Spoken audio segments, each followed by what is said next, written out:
क्यों खुद फेल हुआ है। नेहरू परिवार में कोई पास हुआ है?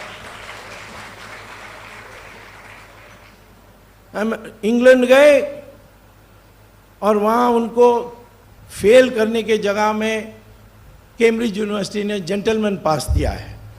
जो कॉलोनी से लोग आते थे वो फेल होते थे तो उनको जेंटलमैन पास देकर भेजते थे। और पंडित जी उनको कहा जाता था। जो एग्जाम पास नहीं कर सका उसको पंडित जी। और कांग्रेस वाले डॉक्टर अंबेडकर को भीमराव कहते थे। कोलंबिया यूनिवर्सिटी में जाकर पीएचडी लिया, इकोनॉमिक्स में लिया। मैंने उसका थीसिस पढ़ा 1916 का। भारत की संस्कृति के कारण हम एक सदा के लिए रहे, उन्होंने पुस्तिका लिखी।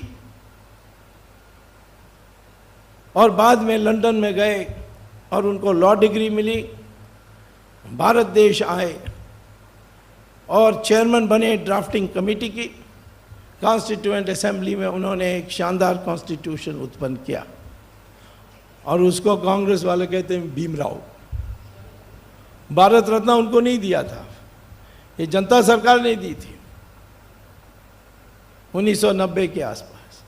जब मैं मिनिस्टर था चंद्रशेखर की सरकार में 91 में मुझे उन्होंने कहा कि लिस्ट देखो, लिस्ट बनाओ भारत रत्न के लिए कौन कैंडिडेट बन सकते हैं। 4-5 नाम से ज़्यादा मत सोचो। तो मैंने पहले पुरानी लिस्ट देखी।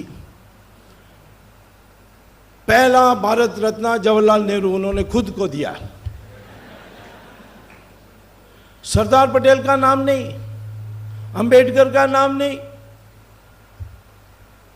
तो सरदार पटेल और अंबेडकर को ये जो अन्याय थी, उसने जनता की जो उस समय की सरकार थी, उसने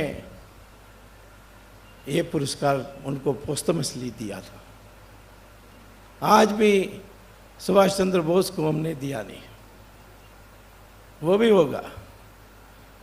अब ज़माना बदल गया है, लोग समझते नहीं हैं। वो समझते हैं कि हमें कम्युनल कहेंगे तो हम डर जाएंगे। लेकिन ये सारा जो परिस्थिति है उसको बदलने के लिए जो एक नया चेतना जगानी है, जो सावरकर ने रास्ता दिखाए, उस पर हमें आगे और शोध करके नई नई चीज़ों को सामने लाने की आवश्यकता है।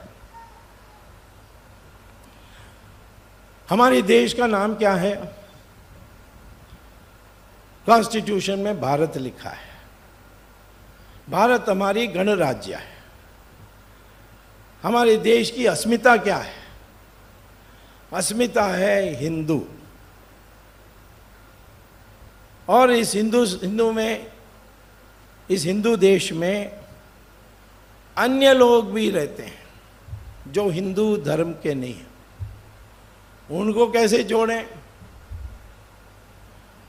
सावरकर ने तो नहीं जोड़ा, लेकिन मांग थी अरविंदो का और अन्य लोगों का। और आज तो परिस्थिति बदल गई। अब तो भारत देश का विस्तार होना है। सिर्फ अखंड नहीं होना है, परंतु विस्तार भी होना है। कई देशों को पीट कर 4 टुकड़ा करना है।